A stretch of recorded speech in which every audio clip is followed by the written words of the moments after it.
இன்றைய தியானம். நான் சிறுமையும் எளிமையும் ஆனவன், கர்த்தரோ என் மேல் நினைவாயிருக்கிறார். தேவரீர் என் துணையும் என்னை விடுவிக்கிறவருமாயிருக்கிறீர். என் தேவனே தாமதியாதேயும். சங்கீதம் 40:17. ஆண்டவரும் இரட்சகருமாகிய இயேசு கிறிஸ்துவின் நாமத்தினாலே இந்த காலை வேளையிலே இன்றைய தியான நிகழ்ச்சியின் வாயிலாக உங்கள் ஒவ்வொருவரையும் சந்திப்பதில் நான் கிறிஸ்துவுக்குள் மிக்க மகிழ்ச்சி அடைகிறேன். பிரியமானவர்களே, சங்கீதக்காரராகிய தாவீது இந்த வார்த்தையை சொல்லுகிறார், நான் சிறுமையும் எளிமையும் ஆனவன். அவர் ஒரு ராஜாங்க.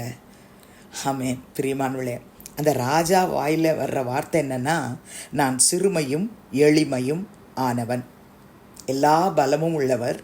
பணபலம் இருக்குது, ஆள்பலம் இருக்குது, படபலம் இருக்குது, எல்லாம் இருந்தாலும் கர்த்தர் சமூகத்துக்கு வரும்போது அவருடைய அறிக்கையை பார்த்தோமானால், நான் சிறுமையும் எளிமையும் ஆனவன், கர்த்தரோ என் மேல் நினைவாய் இருக்கிறார் என்று சொல்லுகிறார். தேவரீர் என் துணையும் என்னை விடுவிக்கிறவருமாய் இருக்கிறீர் என்று கர்த்தரை சார்ந்து கர்த்தரிடத்தில் இந்த வார்த்தையை அறிக்கையிடுகிறதை நாம் பார்க்கிறோம். என் தேவனே தாமதியாதேயும் என்று சொல்லுகிறார். ஆம், என கண்மாந்தவர்களே, நம்முடைய வாயிலிருந்து கர்த்தருடைய சமூகத்துக்கிட்ட வரும்பொழுது புறப்படுகிற வார்த்தையும் இப்படியா இருக்கும் என்று சொன்னார். கர்த்தாவே, நான் சிறுமையும் எளிமையும் ஆனவன், எளிமையும் ஆனவள். கர்த்தாவே, என் மேலே நீங்கள் நினைவாய் இருங்க. அவர் சொல்ற கர்த்தரோ என் மேல் நினைவாய் இருக்கிறார். தேவரீர் என் துணையும் என்னை விடுவிக்கிறவருமாய் இருக்கிறீர். என் தேவனே தாமதியாதேயும். ஆண்டவரே, ஏன் ஜெபம் கூட இப்படி தான் இருக்கப்பா, தயவுசெய்து தாமதிக்காதீங்க சொல்கிறார். அதே வார்த்தையை நம்ம அறிக்கை செய்யும் பொழுது கர்த்தர் நம் நினைவாய் இருந்து நம்மை விடுவிக்க நமக்கு துணையாக இருப்பார், தாமதிக்க மாட்டார். இதே சங்கீதம் 5 வாசித்து பாருங்கள். என் தேவனாகிய கர்த்தாவே, நீர் எங்கள் நிமித்தம் செய்த உம்முடைய அதிசயங்களும் உம்முடைய யோசனைகளும் அநேகமாய் இருக்கிறது. ஒருவரும் அவைகளை உமக்கு விவரித்து சொல்லி முடியாது. நான் அவைகளை சொல்லி அறிவிக்க வேண்டுமானால் அவைகள் எண்ணிக்கைக்கு மேலானவைகள் என்று சொல்கிறார். நீர் எங்கள் நிமித்தம் செய்த உம்முடைய அதிசயங்களும் உம்முடைய யோசனைகளும் அநேகமாய் இருக்கிறது. கர்த்தருடைய பிள்ளைகளே, வருஷத்தை துவக்கி நம்ம 8ஆம் மாதத்துக்கு வந்திருக்கிறோம். இந்த 8 மாதம் நம்ம புத்திக்கு எட்டாத காரியங்களை நம்முடைய தேவனாகிய கர்த்தர் அதிசயமாய் செய்திருக்கிறாரே. அவருடைய யோசனைகள், அவருடைய அதிசயங்கள் அநேகமாய் இருக்கிறபடினால் கரங்களை வைத்து கர்த்தரை ஸ்தோத்திரம் பண்ணுவோம். ஹல்லேலூயா. ஒருவரும் அவைகளை உமக்கு விவரித்து சொல்லி முடியாது. நான் அவைகளை சொல்லி அறிவிக்க வேண்டுமானால் அவைகள் எண்ணிக்கைக்கு மேலானவைகள். நம்முடைய தாயின் கருவிலிருந்து உருவான நாள் முதல் இந்நாள் வரைக்கும் கர்த்தர் நமக்கு செய்த அளவற்ற நன்மைகள், அவை அதிசயமானவைகள், எண்ணிக்கைக்கு மேலானவைகள். பிரியமானவர்களே, 34 சங்கீதம் 6 தாவீது சொல்லும்போது, இந்த ஏழை கூப்பிட்டான், கர்த்தர் கேட்டு அவனை அவன் இடுக்கண்களுக்கெல்லாம் நீங்களாக்கி ரட்சித்தார். தன்னை தேவனிடத்தில் அட்ரஸ் பண்ணும்போது இந்த ஏழைன்னு சொல்றார். இந்த ஏழை கூப்பிட்டான், கர்த்தர் கேட்டு அவனை அவன் இடுக்கண்களுக்கெல்லாம் நீங்களாக்கி ரட்சித்தார். கர்த்தருடைய பிள்ளைகளே, நம்மை நாம் தாழ்த்தும் பொழுது கர்த்தர் நம் நினைவாய் இருந்து நம்மை விடுவித்து நம்மை ரட்சித்து நமக்கு உதவி செய்வார். 69 சங்கீதம் 33 சங்கீதக்காரன் சொல்லுவது, கர்த்தர் எளியவர்களின் விண்ணப்பத்தை கேட்கிறார், கட்டுண்ட தம்முடையவர்களை அவர் புறக்கணியார் என்று சொல்லி எழுதுகிறார். எளியவர்களின் விண்ணப்பத்தை கேட்கிறார். நம்ம சிறுமையும் எளிமையுமானவர்களாக இருக்கும் பொழுது நம்ம ஆண்டவருடைய பாதத்தை இறுக பற்றி பிடித்து கொண்டு கண்ணீரோடு கூட நாம் ஜெபிக்கும் பொழுது நம்முடைய ஜெபத்தை அவர் கேட்கிறார், நம்மை அவர் புறக்கணிக்க மாட்டார்.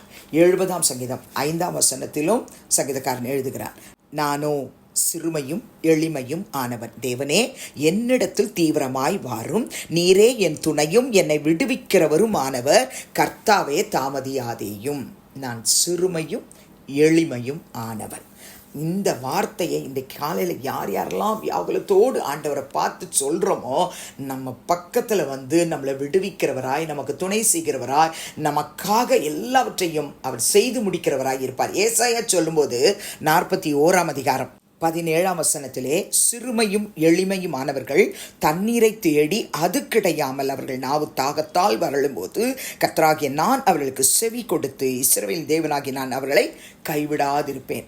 கர்த்தர் நம்முடைய சத்தத்துக்கு ஜெபத்துக்கு செவி கொடுப்பார், நம்மை கைவிட மாட்டார். நீங்கள் யார் யார் கர்த்தருடைய சமூகத்திலே பாரத்தோடு இந்நாள் வரை பல வருஷமான ஜெபம் பண்ணிட்டு இருக்கிறேன்னு சொல்றீங்களோ, உங்கள் சத்தத்தை இன்னைக்கு அவர் கேட்பார். கேட்டு செவி கொடுத்து அவர் உங்கள் தேவனாயிருந்து உங்களை கைவிடாதிருப்பேன் என்று சொல்லுகிறார். கர்த்தருடைய பிள்ளைகளே, 1 பேதுரு 5ஆம் அதிகாரம் 7ஆம் வசனத்திலும் கூட இப்படியாய் நாம் வாசிக்கிறோம். அவர் உங்களை விசாரிக்கிறவர் ஆனபடியா உங்கள் கவலைகளை எல்லாம் அவர் மேல் வைத்து விடுங்கள்.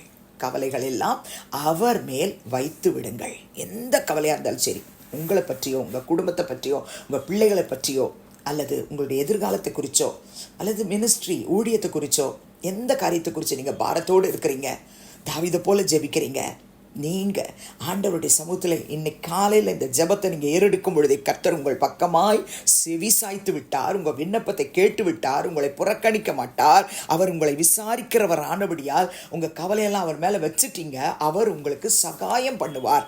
ஜெபிக்கலாமா? பரிசுத்தமுள்ள நல்ல பிதாவே, இயேசுவின் நாமத்தில் உம்முடைய சமூகத்துக்கு நாங்கள் வருகிறோம். சங்கீதம் 40:17 படி ஒவ்வொரு கர்த்தருடைய பிள்ளைகளும், அப்பா, நான் சிறுமையும் எளிமையும் மாணவன், கர்த்தாவே, நீர் எங்கள் மேல் நினைவாய் இரும், எங்கள் துணையும் எங்களை விடுவிக்கிறவராய் இரும், தேவனே தாமதியாதேயும் என்று ஜெபிப்பார்களானால், தாவீது சொன்ன வார்த்தை நம்முடைய பிள்ளைகள் அறிக்கை செய்கிற இந்த வேளையில கர்த்தர் அவர்கள் பட்சத்தில் இருந்து, அவர்கள் மேல் கண்ணோக்கமாய் இருந்து, அவர்களுக்கு செவி கொடுத்து, அவர்களுக்கு துணையாயிருந்து அவளை விடுவிக்க வேண்டுமாய் ஜெபிக்கிறோம். அவளை ஆதரிப்பீராக, அவளுக்கு சகாயராய் இருப்பீராக, அவளை விசாரிப்பீராக. அவள் கவலைகளெல்லாம் கர்த்தர் நீர் முற்றிலுமாய் மாற்றி ஆசீர்வதிக்க வேண்டுமாய் ஜெபிக்கிறோம். விண்ணப்பத்தை கேட்டு ஆசீர்வதித்ததுக்காய் ஸ்தோத்திரம். துதிகன மகிமையை உமக்கு செலுத்துகிறோம் இயேசுவின் நாமத்தில் பிதாவே, ஆமென். கிறிஸ்துவுக்குள் பிரியமானவர்களே, இந்த நாளிலே கர்த்தர் தாமே உங்களோடு கூட இருப்பாராக, உங்களை ஆசீர்வதிப்பாராக, உங்களை நடத்துவாராக.